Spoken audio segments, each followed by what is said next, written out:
मन तसंच आहे, त्या मनामध्ये सतत वाईट उत्पन्न होते, चांगलं सतत फिरावं लागते आणि चांगलं फिरण्यासाठी सतत आपल्याला मेहनत घ्यावी लागते. मेहनत घेण्यासाठी आम्हाला विहारात जावं लागेल, वाईट उत्पन्न भावना झाली त्याला नष्ट करावी लागेल आणि आमच्याजवळ तो टाइम नाही आणि म्हणून आम्ही आमचा टाइम आमच्या भौतिक जीवनामध्ये म्हणजे भ्रमामध्ये जीवन जगतो.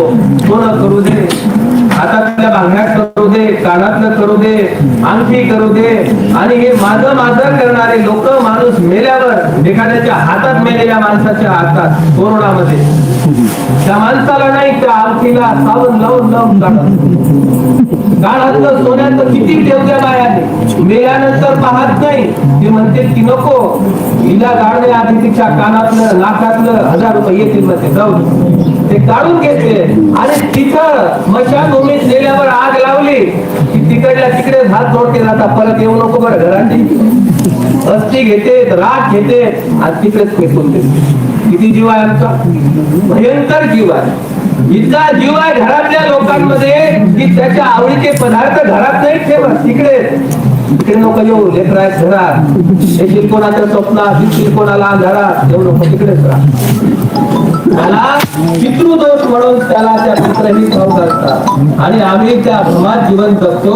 हे सोनं म्हणजे माझं खरं धन आहे. बुद्ध म्हणतात तुमचं चारित्र्य हे खरा चुकादारी आहे, तुमचं नैतिक जीवन, तुमचं सद्वर्तन हे तुम्हाला सुगतीला घेऊन जाते आणि सुगती प्राप्त करण्याचा मार्ग धम्म शिकवते आणि धम्म शिकण्यासाठी आमच्याजवळ आम्हाला चांगल्या गतीला घेऊन जाणारा धम्म तो फक्त आम्ही घरची पूजा करायलाच या म्हणजे आम्ही म्हणतो की गेला स्वर्गामध्ये. आता तुम्ही जितकं सहन करा, एखादा माणूस उपाशी आहे आणि बाजूचा माणूस तुलेला आहे, आता उपाशी माणसाला जेवण दिल्यावर त्यांनी खाल्ल्यावरच त्याचा भूक रोग नष्ट होईल ना. आता धम्म श्रवण करणारा माणूस आचरण करेल तर तो सुगतीला जाईल आणि जो नाही करेल तो नाही जाईल. आणि म्हणून भगवान बुद्धाचा हा मार्ग आहे. काही नंतर तर आपण आपल्या धम्म बांधवांनी प्रत्येक लोकांनी समजलं पाहिजे. तुम्ही बघा, तुम्ही ज्या गावामध्ये ज्या परिसरामध्ये राहता ना, मुसलमानाच्या घरात जर मुस्लिम मुलगा म्हणजे कोणी जन्माला होत नाही, तसा खर्च करावा लागतो. ख्रिश्चनाच्या घरात कोणी जन्माला आला तो ख्रिश्चन होत नाही, त्यांना बाप्तिस्मा करावा लागतो. आणि आम्ही तसंच झालो बौद्ध.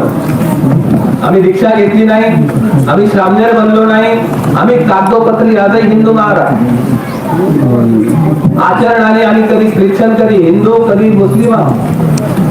फक्त लग्न विधीला कागदोपत्री आम्हाला बौद्ध बनायचं आहे, आचरणाने बनायचं नाही, कागदोपत्री बनायचं नाही, बौद्ध दिसायचं नाही, बौद्ध लिहायचं नाही, बौद्ध बनायचं.